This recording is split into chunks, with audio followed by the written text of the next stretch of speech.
Hello everyone! My name is Francesca Rinaleen Camara, third year nursing student sa Pamantasan ng Lungsod ng Maynila. And today, we're gonna perform Nasopharyngeal and Oropharyngeal suctioning. Suctioning is the aspiration of secretions often through a rubber or polyethylene catheter connected to a machine.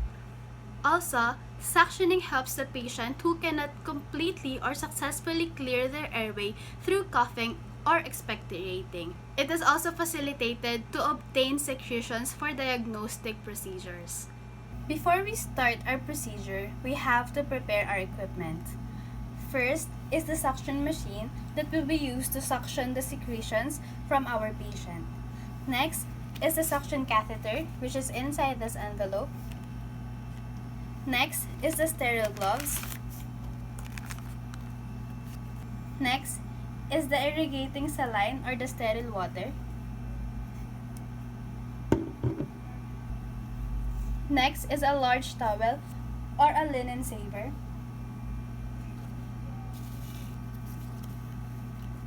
Next is a tongue depressor. And also for our nurse is face mask and PPE.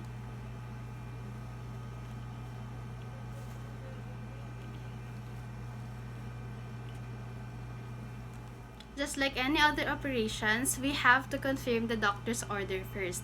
In our doctor's order, we have to look for the patient's name or date of birth. This is in order for us to confirm the patient's identity. It is also necessary to look for the written order of our physician.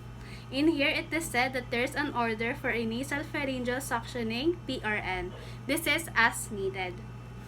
I also have to look for any allergies or history of nasal trauma, polyps, deviated septum of the patient. It is also written here if there are any pain medications that I have to give prior the procedure. Checking the doctor's written order will help us verify the procedures that we're gonna do in order for us to prevent any unnecessary procedures that we're gonna do with our patient. It is also indicated here the consent given by the patient for the procedures that we are also gonna do. In here, it is also necessary to consider any kind of complications that the patient might have. Before we begin with our procedures, we have to assess our client first. We have to see and assess its respiratory status. It includes its respiratory character and also the breath sound. Magandang umaga po, ma'am. Ako po si Francesca Rinaleen Camara, third year nursing student sa Pamantasan ng Lungsod ng Maynila. Pwede ko po bang malaman kung ano po yung pangalan po ninyo? Salamat po. Kailan naman po yung birthday po ninyo? Okay po, salamat po. Ngayon po, titinan ko lang po muna kung kamusta po yung paghinga po ninyo. Hinga po kayo malalim. Isa pa po. Isa pa po. Isa pa po. Isa pa po. Isa pa po. Maraming salamat po. Ma'am, kamusta naman po ang inyong paghinga? Medyo nahihirapan po kayo. Sa totoo nga po ay may narinig po akong parang nakabara po sa baga po ninyo nung chinek ko po yung lungs po ninyo. Titingnan ko naman po yung inyong oxygen saturation.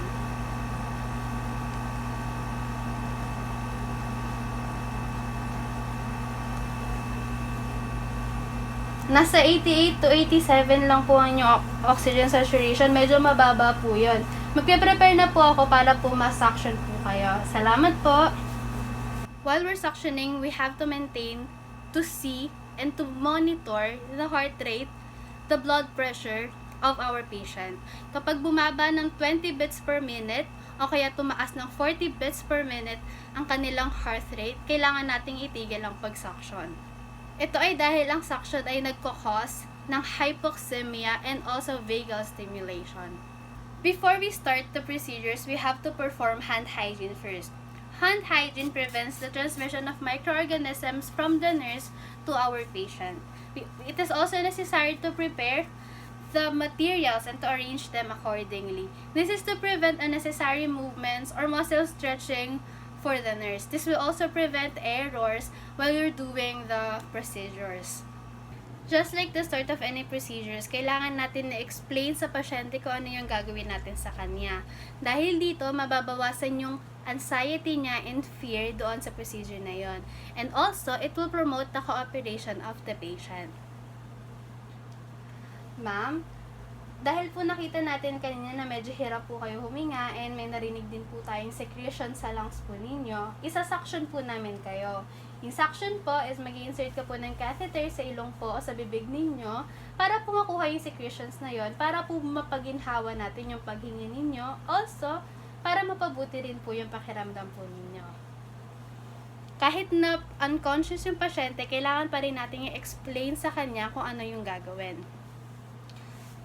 We have to lower the rails first para mas mapadali yung procedure na gagawin natin, and also position the patient into a semi-Fowler's position. Dahil dito, mapapa-ease o mapapadali ang kanyang paghinga. Ma'am, pepesto po namin kayo ng paupo. Yan. Salamat po. And also, ilalagay na rin natin sa kanya yung drape niya.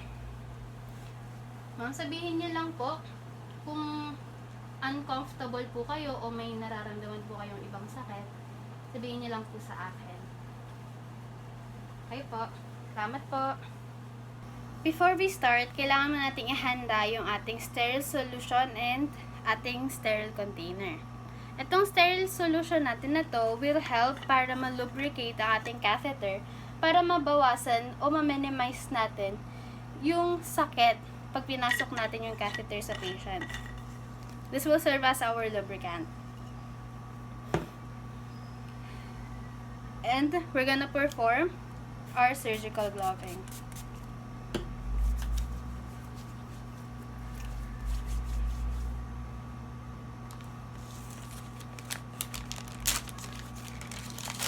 While doing suctioning, we have to consider where our dominant hand is. If you're right-handed, you have to go to the right side of the patient. When you're left-handed, you have to go to the left side of the patient. Well, I am left-handed, so I am here at the left side of our patient. And knowing your dominant hand also is necessary for our gloving.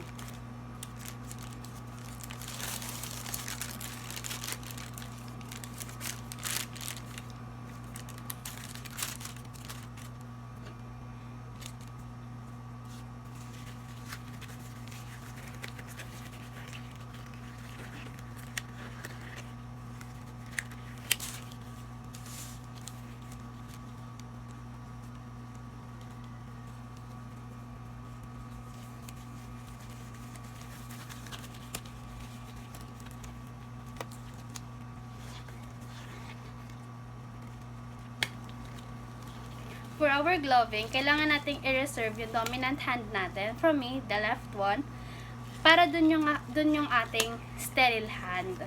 So, for our sterile hand, siya yung hawak ng catheter para maiwasan natin yung transmission ng microorganism sa ipapasok nating catheter sa pasyente.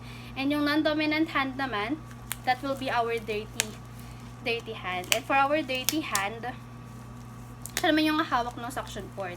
Siya yung magmamanipulate ng suctioning for our patient.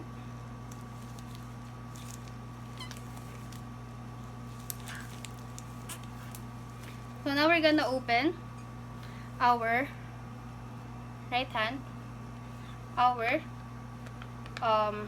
suction catheter. And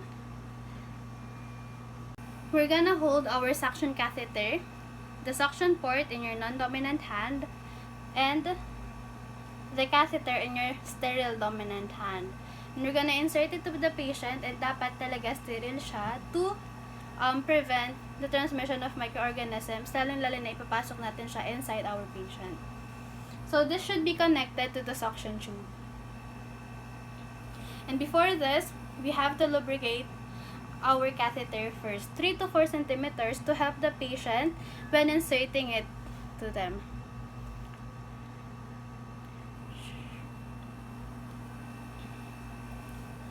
Ma'am, papasok na po natin yung catheter sa inyo. Sa inyo pong malalim.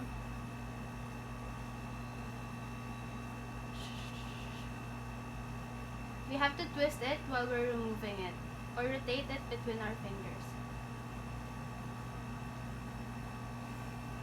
We have to put sterile water again.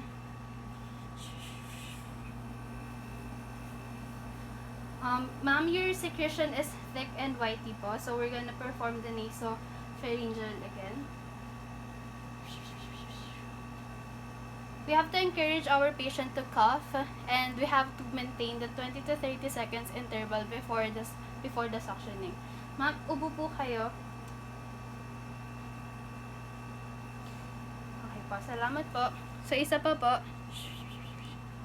Now, we're gonna use it to the patient's mouth.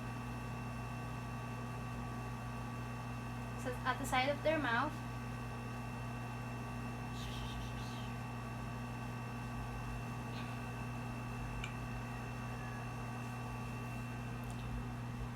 Ma'am, kamusta naman po ang inyong pakiramdam?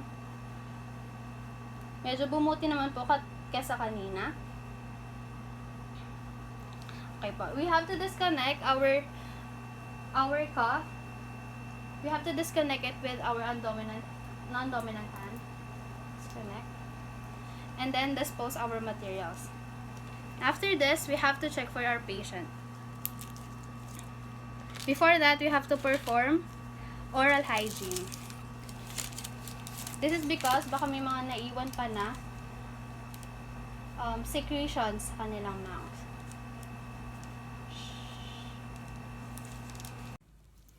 Then, we're gonna dispose our materials and equipments properly to prevent the discontamination and also the transmission of microorganisms in our patient. We also have to support their position so that they'll be at ease and then safe. And also, we have to raise the rails to keep them also safe. Now, we have to assess our patient for us to know if they need an additional suctioning.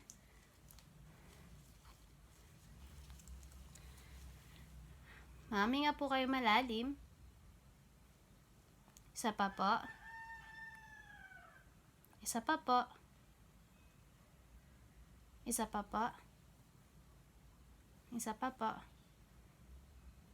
Last po. Okay po, mas ganda na po yung paghinga po ninyo kaysa po kanina. If you need anything else or if you're feeling uncomfortable, just call us na lang po. For us, we have to discard the equipments that we use for these procedures, and also hand hygiene in order for us to prevent transmission of microorganisms from the patient to us, nurses. And now, to end our task, we have to record the procedure. We have to evaluate the patient's response and the respiration after the suctioning. Also record the color, the amount of secretions the patient had, and also the tolerance, the pain tolerance that the patient performed while we are doing the procedures. And after that evaluation, we have to record it in order for us to be guided for the next procedures. And again, this is Francesca Rinaleen Camara, third year nursing student sa Pamantasan ng Lungsod ng Maynila, performed nasopharyngeal and oropharyngeal suctioning.